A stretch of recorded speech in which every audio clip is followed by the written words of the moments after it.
The arrival of these pilgrims in Greensboro this week ended a trek that began more than a decade ago, half a world away.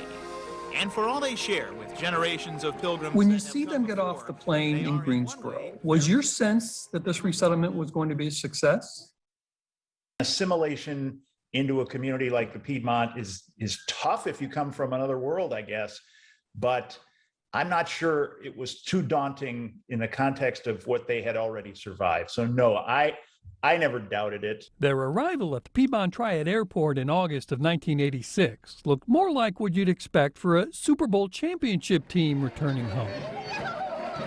This is our mayor, Mr. Forbes. It was mostly Welcome to America. a whirlwind. We're glad you're here. You didn't know much about America when you came here. No, I don't.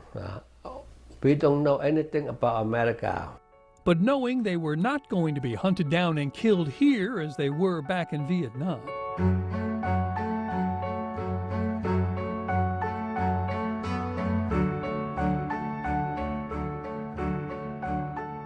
gave the Montagnards the freedom to learn American history and culture on their time frame. The hard truths, like going to D.C. and finding the names of Special Forces soldiers they worked so closely with in Vietnam on the memorial wall. He was shot in a helicopter. And the softer side of culture. To your new life in a new land. Like how 22-pound turkeys and football are part of every American autumn. Nothing was given to this group of people. No. The goal is self-sufficiency. Cassandra Halong is a first-generation American. Yeah, I imagine that it's extended family, but that's the thing, it's like everybody is kind of the family and the community. Her father, Ishu Halong, was one of those first 200 Montagnards resettled in Greensboro in 1986 and went right to work helping his people succeed. He talks about it all the time, like, you know, if we don't care about our people, like, who will? Ishu has succeeded beyond even his own wildest dreams, earning a Ph.D. and spending the last 30 years as the head of the Montagnard Dega Association. Hello, everyone. How are you guys doing? Many of the people he helped through the years were there to thank him at a retirement picnic recently.